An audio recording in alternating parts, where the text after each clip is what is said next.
រឿងតៃវ៉ាន់ហើយនឹងរឿងដែលតាក់ទងជាមួយនឹង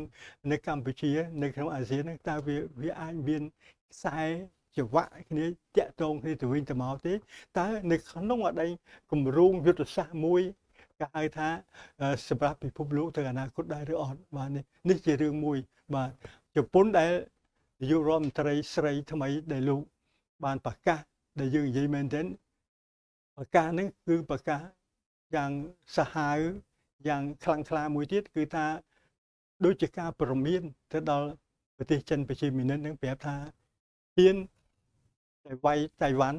គឺថាជប៉ុននឹងចូលអន្តរាគមន៍នៅក្នុងសង្គ្រាមនឹងដែរអញ្ចឹងរឿងនេះ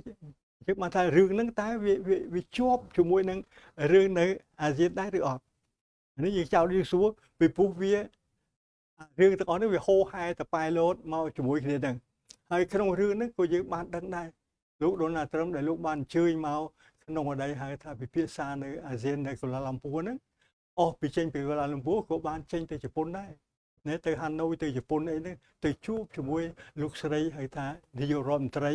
ហើយតែជប៉ុនថ្មីហ្នឹងដែរហើយលោកត្រុំក៏ធ្លាប់ប្រកាសដែរថាលោកធ្លាប់បានតាក់ទងក្រោយមកទៀតតាមទូរស័ព្ទជាមួយនឹងនាយករដ្ឋមន្ត្រី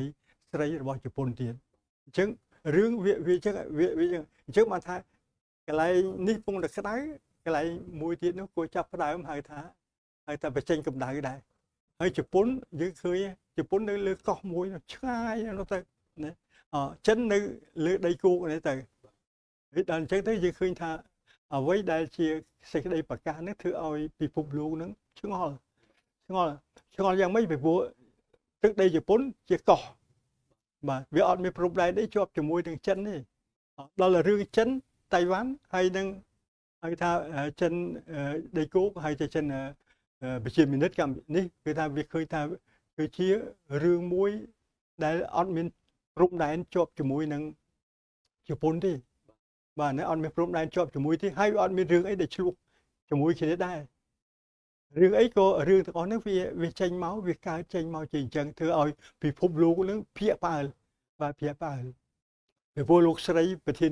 នាយករដ្ឋមន្ត្រីជប៉ុនហ្នឹងលោកបានមានប្រសាសន៍ថានៅពេលណាដែលចិនប្រជាមានិតហ៊ានទៅវាយប្រហារហៅថាកោះតៃវ៉ាន់ដើម្បីរំដោះយកមកនៅពេលហ្នឹងជប៉ុននឹងហៅថាចូលហៅថាធ្វើសង្គ្រាមជាមួយនឹងចិនណាបាទអញ្ចឹងអ្វីដែលជាបញ្ហាទាំងអស់នេះយើងឃើញថាជាបញ្ហាមួយគួរឲ្យចាប់អារម្មណ៍ហើយគួរឲ្យភ្ញាក់ផ្អើលពីព្រោះជប៉ុនកោះជប៉ុនគឺថាជប៉ុនជាប្រទេសមួយសុទ្ធតែជាកោះមានកោះ3 4បាទហើយដល់មួយទៀតតៃវ៉ាន់ជារឿងមួយដែលពិភពលោកនឹងគេទទួលស្គាល់តាំងពីយូរហើយថាតៃវ៉ាន់នេះគឺជាផ្នែកមួយខេត្តមួយរបស់ចិនប្រជាមានិតបាទណាប្រជាមានិតរហូតដល់ទៅពីដើមតៃវ៉ាន់នឹងមានហៅថាអាសនៈនៅឯអង្គការសហប្រជាជាតិរហូតដល់គេដកចេញគេដេញចេញហើយប្រទេសមកពិភពលោកគេអត់ទទួលស្គាល់តៃវ៉ាន់នឹងជាហៅថាប្រទេសមួយទេអ្នកអាចមានទំនាក់ទំនងសេដ្ឋកិច្ចពាណិជ្ជកម្មមែនប៉ុន្តែអត់ទទួលហៅថាទទួលស្គាល់ជាប្រទេសមួយទេទទួលស្គាល់ទេគេទទួលស្គាល់ចិនមានតែមួយហើយសហរដ្ឋអាមេរិកក៏ធ្លាប់ទទួលស្គាល់ចិនមានតែមួយដែរបាទចិនមានតែមួយដែរអញ្ចឹងបានថារឿងទាំងអស់ហ្នឹងយើងមើលទៅវាកើតឡើងនៅក្នុងតំបន់អាស៊ីប៉ាស៊ីហ្វិកបាទណាចេញពីម្ដុំហ្នឹងមកឡើងមកម្ដុំហ្នឹងវាដូចជារឿងមួយដែលអត់មានរឿងអីសោះបាទវាទៅជារឿងមួយប្រកាសប្រកាសរឿងហ្នឹងអញ្ចឹងបានថានេះដែលជាចំណុចសួរអញ្ចឹងចំណុចសួរនេះយើងសួរតើរឿងទាំងពីរហ្នឹងរឿងតៃវ៉ាន់ហើយនឹងរឿងដែលតាក់ទងជាមួយនឹងនៅកម្ពុជានៅក្នុងអាស៊ានហ្នឹងតើវាអាចមានខ្សែច្រវាក់គ្នាតាក់ទងគ្នាទៅវិញទៅមកទេតើនៅក្នុងអតីតគម្រោងយុទ្ធសាស្ត្រមួយគេហៅថាសម្រាប់ពិភពលោកទៅអនាគតដែរឬអត់បាទនេះជារឿងមួយបាទហើយជាពិសេសនៅក្នុងរដ្ឋធម្មនុញ្ញរបស់ជប៉ុនយើងឃើញថាចាយ៉ាងច្បាស់បាទសរសេរយ៉ាងច្បាស់បាទនៅក្នុងអតីតមាត្រាទី9គឺថាជប៉ុនអត់មានត្រូវការបង្កើតមានទ័ពហើយតែទៅច្បាំងជាមួយនរណាទេក្រៅពីទឹកដីរបស់ខ្លួនអញ្ចឹងជប៉ុននេះគឺថាត្រូវតែមានលក្ខណៈមួយសន្តិភាពនៅក្នុងនោះគឺថាអត់ឲ្យមានកងទ័ពចេញទៅធ្វើប្រតិបត្តិការសឹកនៅកន្លែងណាទេអញ្ចឹងគេមានមាត្រា9គេបានចែងចងកន្លែងហ្នឹងហើយរដ្ឋធម្មនុញ្ញរបស់ជប៉ុននេះគឺថាបានចងជាដំបូងបំផុតនេះគឺថាជាដើម ជាសេចក្តីផ្ដើមនឹងថាប្រទេសជប៉ុននឹងគឺថាត្រូវតែរក្សាសន្តិភាពជានិច្ចហើយអ្វីដែលជារដ្ឋធម្មនុញ្ញរបស់ជប៉ុននេះបានតាក់តែងឡើងនៅក្នុងឆ្នាំ1947ហើយនៅក្រោមការដែលត្រួតពិនិត្យគ្រប់គ្រងរបស់ហៅថាឧត្តមសេនីយ៍របស់អាមេរិកម្នាក់ទៅទៀតពីព្រោះក្រោយដែលជប៉ុនបានចាញ់សង្គ្រាមលោកលើកទី2អញ្ចឹងបានកន្លែងនេះដែលយើងឃើញអញ្ចឹងបានហើយដែលខ្ញុំបានឃើញខ្ញុំត្រឡប់មករំលឹកបន្តិចទៀតបានមិញខ្ញុំបាននិយាយ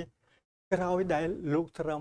បានអញ្ជើញទៅជប៉ុនហើយក្រោយដែលលោកត្រុំបានតាក់ទងទូរស័ព្ទជាមួយនឹងលោកស្រីនាយករដ្ឋមន្ត្រីទៀតហើយលោកស្រីនាយករដ្ឋមន្ត្រីនេះតាមដែលហៅថាយើងមើលតាមឯកសារតាមប្រព័ន្ធផ្សព្វផ្សាយលោកស្រីជាអ្នកដែលហៅថាស្ដាំនិយមមួយ